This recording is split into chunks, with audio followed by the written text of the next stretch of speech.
Today we're talking about Payback from 1999, directed by Brian Helgeland.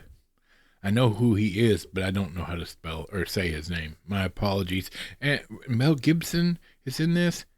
Fantastic. Don't go anywhere. We'll be right back. And just a quick note from our friends over at Blackout Coffee Company.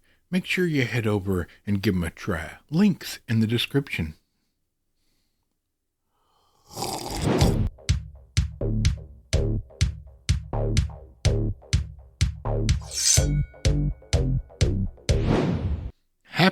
Happy Friday. That's right.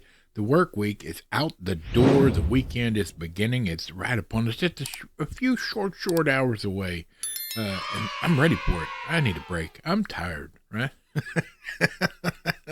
Anyway, hope y'all are doing good. I hope your week went well. If not, tell me in the comments below. What are your plans to change that? Let's talk about it. Do you like Mel Gibson? Ooh, that's a touchy subject, isn't it? But today we're talking about him and Brian Helgeland. So why don't we talk about this? Do you know who Donald E. Westlake is? Because he's an author and he wrote the extraordinarily popular Parker series. Not about a good guy, about an anti-hero, if you will, or just somebody with morals who's not a very nice guy. And he gets himself in trouble, and then he gets himself out of trouble. This movie is based on one of his books. Let's talk about it. Here we go. Payback, 1999, rated R, hour and 40 minutes. After a successful heist, Porter, get it? In most of these movies about these books, they do not use his actual name. Now, Jason Statham did a movie based on one of the books, and they did call it Parker. So, tidbit there. Porter is left for dead. Once he recovers, he seeks vengeance and wants his share of the money. Directed by Brian Helgeland. Or is it? We need to talk about that. Based on the book by Donald E. Westlake, under a pseudonym, Brian Helgeland and Terry Hayes wrote the script, starring Mel Gibson, Greg Henry, Maria Bello. It's on Peacock. If you have that service, you can go watch it right now. However, there's more than one version.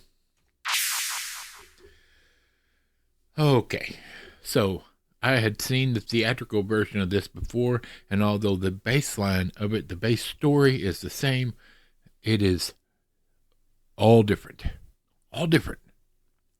However, in I think it was in 2018 or I don't know, sometime in the more recent past, Brian Helgeland released a director's cut of it, where he took it back the way he wanted it, because he was fired from this movie right 2 days after winning the Oscar for L.A. Confidential. He was fired from this movie because the studio couldn't get their nose out of it. All right. They were upset because he has a character shoot an animal in this movie, and there's some pretty violent scenes in this. And evidently the studio had some issues, and he wouldn't listen because he had a vision. Because, he helped write the script and was the director, and so they fired him. And there's some big confusion about who finished the movie after he was fired. Several people have claimed they were a part of that, but it is what it is. So today I watched the extended version, the director's cut, if you will, and it looks completely different. The original movie has this blue hue over it. The whole thing is kind of a grimy, gritty blue color. And in the director's cut, they've taken that away and made the colors better, made it where it doesn't look so grimy and gritty. There's huge parts of this. Not only did they take out huge parts of this when they were making the director's cut, Chris Christopherson was the big bad in the theatrical, and they took his character out completely. Well, the character's still in the movie, the director's cut, but it's a woman and you never see her. She's just a voice on the phone, right? So that's different. Like, wait, like, I like Chris Christopherson. I don't know why specifically. Maybe the studio brought him in to do his part. I don't know. There's a big to do about this, a big mess. But I've got to tell you, this is a fantastic movie. You need to be careful though. This is not in any means, by any means, a family movie. There's some pretty graphic things in it involving heroin and other drug abuse and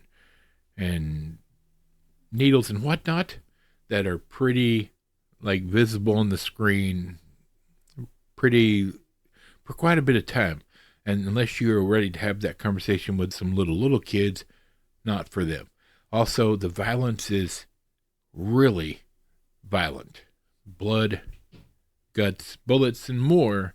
And just be prepared for that. There's also a ton of language. The language in this is extremely adult. So understand, this is a violent, gritty action movie that's not going to be great for everybody.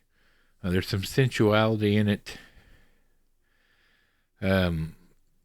This is an adult film, my friends. I cannot state that well enough. An adult film. There's no chesticles in it, but that's about all that's not there. Right? Basically, this is just a man trying to get money back that's owed to him. His partner, when he does the crime, they end up stealing $130,000. There was supposed to be $300,000 and they would take 50-50, but this guy's trying to buy his way back into the outfit, syndicate, whatever, the mob, and that's going to cost $130,000. So not only does he take all the money, he takes Mel Gibson's wife, and they shoot Mel Gibson in the back and leave him for dead. Fortunately for Mel Gibson, he's pretty tough, and he ends up getting to a underground doctor, and after 5 months, he's recovered, has not a penny to his name, has nothing, but he's back to get what's his. And he just wants his 70 grand. And nobody in the movie is listening. The people he's dealing with, they're like, here's your 130 grand. We'll get you your 130. No, you only owe me 70. I want what's owed to me and not a penny more. This is not like he's asking for extra. He just wants his half of the money. And he's just killing his way up the food chain, hopefully that somebody at the top will give him his money. It's that simple, my friends. This is not complex. It's not complicated. I will say that the theatrical version of this, they over-convoluted. The studio wanted a happy ending. The ending for the theatrical is not necessarily a happy ending. I wouldn't say it's a sad ending, but it is not. This is not a happy film. This is not a good guy. It's just someone that wants what's owed to them. Does that mean he's a bad guy? You could say that. He's a thief. He's not a nice guy. But he has morals. In his eye of view, in his worldview, his morals, the standard is if you owe it to him, it's his and you need to give it to him so he can go about his business and be done. All right? That's simple. So that's it. It's just that. It's whether you want to talk about vengeance or morals or revenge, it's all there, my friends. And it's a fun ride. I watched some of the theatrical cut right after watching the director's cut, and I think they're both great. They're both great, but they're different.